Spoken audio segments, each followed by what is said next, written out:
évaluer déjà le besoin de croire et le désir de savoir. Mon dernier livre s'appelle « Cet incroyable besoin de croire ». Je pense que c'est quelque chose que nous devons prendre au sérieux. L'être humain a besoin de croire. Il n'y a pas de liberté si on ne croit pas à quelque chose. Mais comment limiter les abus de cette croyance? Ça, c'est un point où la psychanalyse peut intervenir, avec un équilibre optimal entre le besoin de croire et le désir de savoir. Vous voyez, vous avez ouvert là l'autoroute, je ne peux pas aller plus loin. Merci en tout cas. Monsieur. Спасибо. Вот вы говорили о полифонической идентичности и о связи этого понятия с понятием свободы. Но мне кажется, что здесь есть одна проблема, которая не получила еще своего разрешения в том, что вы говорите. Проблема состоит в том, что понятие идентичности возникло в значительной степени в ситуации конфликта идентичности. Кроме того, в ситуации, когда одна идентичность навязывает себя другой, противопоставляет себя другой, желает поглотить другую идентичность. Вот, конечно, мы можем говорить о том, что идентичности разные, что они фактически как бы составляют собой вот это многоцветное, так сказать, разнообразие, да? Но когда они начинают конфликтовать, и когда одна идентичность хочет как бы съесть другую, то и другая отвечает ей тем же, потому что у нее не остается другого выхода, кроме как сказать, что я другой, и в этой другости замкнуться на себе. Да? Вот как быть с этим конфликтом? Спасибо. Alors, monsieur, dans votre question, il y a plusieurs questions. Il y a d'abord la création de l'idée d'identité, et ensuite il y a la question comment faire face quand il y a deux identités qui luttent l'une contre l'autre. Je ne suis pas d'accord avec votre vision de l'histoire de la notion d'identité. Je pense que l'histoire de la notion d'identité, en tout cas dans la culture européenne, a deux sources extrêmement importantes qui sont le monothéisme juif et la pensée grecque. Je pense que ce sont des grands moments de la pensée. Le Dieu un et l'idée de l'élection juive, ce sont les grands moments de la constitution du respect de la personne. Le cardinal français Lustiger a dit quelque chose que je reprends en mon compte, à savoir que le judaïsme et l'idée d'élection a créé le sujet dans l'homme. Vous êtes élu, vous êtes un, à l'image du Dieu un, dira le christianisme. Et cette unité de l'homme, comprenant la femme, dans notre histoire pour revenir, est une reconnaissance des droits de la singularité et un appel au respect de l'homme. Nous avons ceci aussi dans le dialogue platonicien, dans la création de la philosophie et la conception de l'homme comme cherchant une idée. Et là, la question de l'unité se construit aussi d'une autre façon. Ce que nous montre la psychanalyse, c'est que cette identité, elle n'est pas fixe, elle n'est pas unique, elle est un processus. Elle est un processus, mais ce processus, il est important d'en souligner l'ordre d'identité. Et je dis même que ce que la psychanalyse nous montre, c'est que c'est très important d'avoir une fierté individuelle. C'est un antidépresseur. L'identité est un antidépresseur. Si vous ne savez pas qui vous êtes, que vous n'êtes pas français, russe, ou homme ou femme, vous êtes dans un état de conflit et d'effondrement psychique qui vous conduisent aux maladies psychosomatiques, à la dépression, au vandalisme, etc. Donc cette identité-là, à la fois fière d'elle-même, antidépresseur, et sachant qu'elle est un processus, qu'est-ce qui est fait quand il y a d'autres qui vont se mettre en conflit avec elle?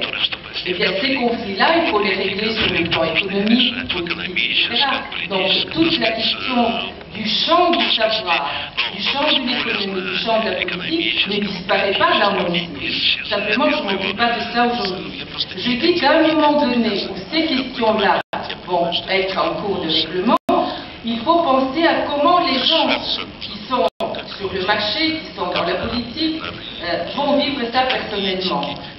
Et à ce moment-là, un travail culturel est important pour permettre de considérer mon identité comme nécessaire mais non absolue.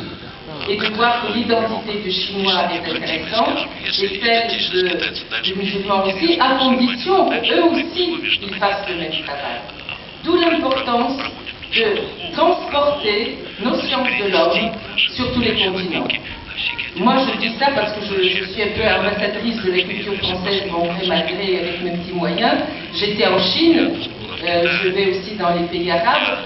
Apprenons la philosophie, la sociologie, la psychanalyse, et essayons d'entendre, en donnant ces outils sur tous les continents, leur propre diversité, leurs objections pour enrichir nos modèles.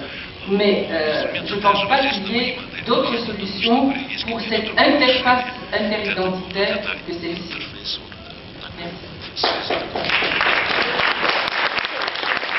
Bien, je crois que l'heure qui nous était accordée est écoulée. Je veux vraiment... Nous avons pris, monsieur, si vous permettez, s'il y a d'autres questions, nous avons pris 10 minutes. Exact. Donc nous allons les reprendre. Si madame voudrait poser une question. Alors une dernière question.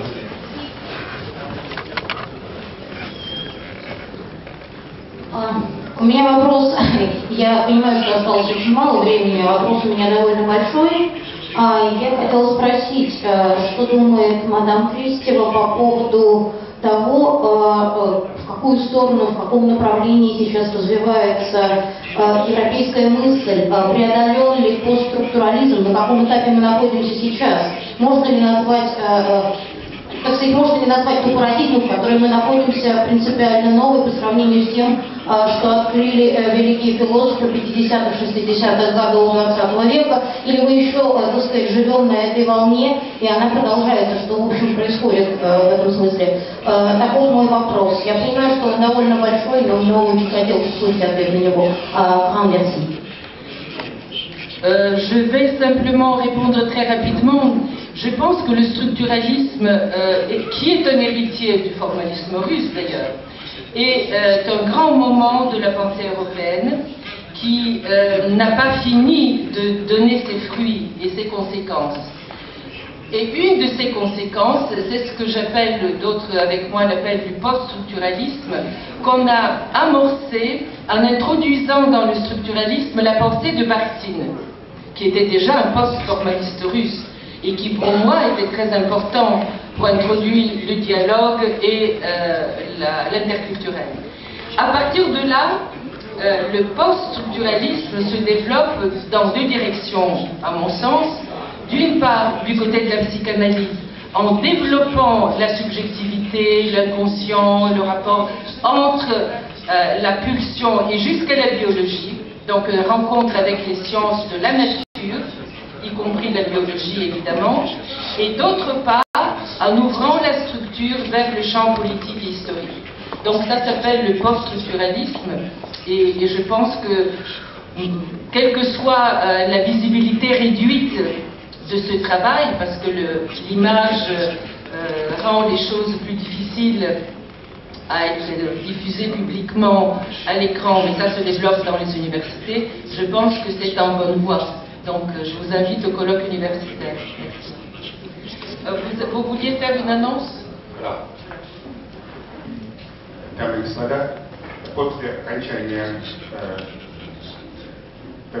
мероприятия Юлия Кристева на стенде J11 проведет автограф-сессию, посвященную выходу в свет ее книги новой «Черное солнце». Сессия продлится 30 минут, просто желающих приходить.